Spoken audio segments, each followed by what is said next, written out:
If your MP is corrupt, you will be able to sack them. David Cameron, the Conservative leader, is with us this morning. Good morning to you. Good morning. So, are you going to stop MPs who've abused the expenses system from standing as Conservatives at the next election? Yes. The stories today are the most lurid yet. Douglas Hogg included in his claim the cost of clearing the moat around his country estate and piano tuning, though he says it's not that straightforward. There have been claims that put in a claim for a moat being... That is not correct. Is that correct? That is not correct. What I did with the Fees Office, in the interest of complete transparency, was to send them every year a complete schedule of all the expenses that I incurred on the house. Michael Ancram claimed more than £14,000 a year for gardening, cleaning his pool and a cottage in his grounds. If I made a mistake about a swimming pool bill for £95 and I will repay that, and that was a genuine mistake. Otherwise they were all for maintenance of that particular second-home property, and I made it clear in the Telegraph what my position is. Thank you very much. David Davis spent £10,000 on home renovations and furnishings, including a £5,700 portico at his Yorkshire home. Michael Spicer, £5,650 for his garden, hanging a chandelier and a helipad, a joke he said. And David Heathcote Amory, £380 worth of horse manure. It is criminality, pure and simple, and there is absolutely no excuse for it.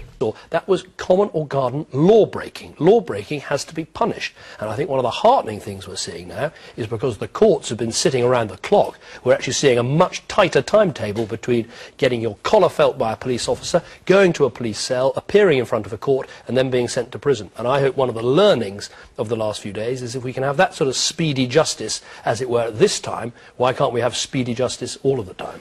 But yes, I was claiming a large amount. As we've seen, the public anger over MPs' expenses increases by the day. Some people are calling for an investigation to see whether there is a legal case to answer. This morning, the campaign group, the Taxpayers Alliance, said it wanted a police investigation. Well, I'm joined now by John Cooper, who's a leading criminal barrister. John Cooper, thanks very much for joining us. The Taxpayers Alliance thinks it does have a legal case. Does it? It may have. I can't comment on any individual cases, obviously, but the general principle of what we've been hearing here is that there may well be, particularly under the Fraud Act 2006, which seems to bite on much of the information we've been hearing over the past few days. I mean, the MPs have repeatedly said that they were following a rule book. Does a rule book constitute a law? A rule book isn't a panacea against prosecution.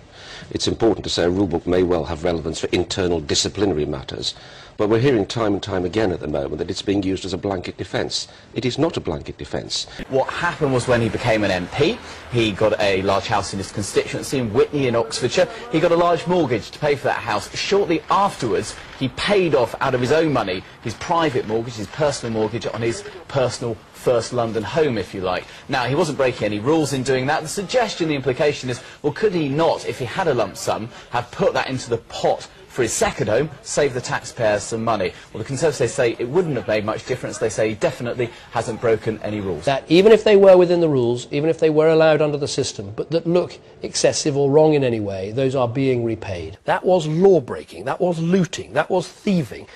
Yeah, these high-frequency trading and this £300 million project, I mean, high-frequency trading is looting, okay? Now, this is what I don't understand about David Cameron in the UK. He castigates the looters and the rioters, but all they're doing is emulating J.P. Morgan bankers. They're looting. This is a high-frequency trading looting. And they're getting the government. They're getting these people who are looting, you know, sticks of juicy fruit gum on the street because they're having their money stolen to pay for high-frequency trading looting. That was thieving. It's no good trying to blame that on someone else. All irresponsibility should be punished. There are MPs in prison, and a damn good thing too, excuse my language. But most of them were allowed to pay back what they had taken wrongly, whereas those these that broke people the law are being thrown into jail for what they did.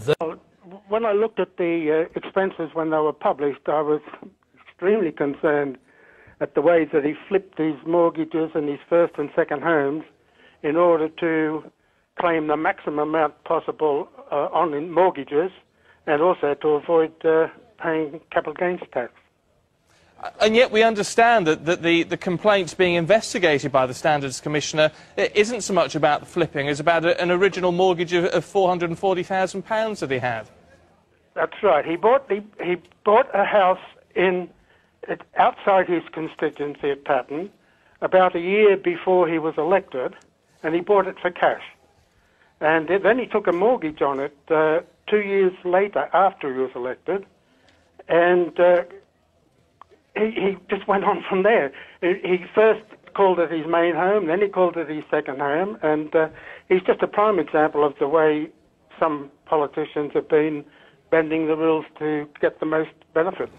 I am determined, the government is determined, that justice will be done and these people will see the consequences of their actions. And I have this very clear message to those people who are responsible for this wrongdoing and criminality. You will feel the full force of the law. And if you are old enough to commit these crimes, you are old enough to face the punishments. And to these people, I would say this: you are not only wrecking the lives of others, you're not only wrecking your own communities, you are potentially wrecking your own life too. My office this morning has spoken to the Speaker of the House of Commons, and he has agreed that Parliament will be recalled for a day on Thursday, so I can make a statement to Parliament and we can hold a debate, and we are all able to stand together in condemnation of these crimes and also to stand together in determination to rebuild these communities. Now, if you'll excuse me, there is important work to be done. That decision, there's no new information in what's come out today. I've always been very clear about what I've claimed for and when I claimed for it and all the rest of it.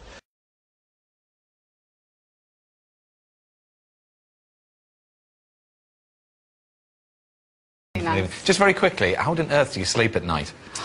I've always been able to sleep okay, actually. I find if you work hard during the day, try and get your stuff done, and then I try and put it behind you. Because at the end of the day, if you're exhausted, you'll make rotten decisions. So you've got to get a good night's sleep. Well, on that note... If your MP is corrupt, you will be able to sack them.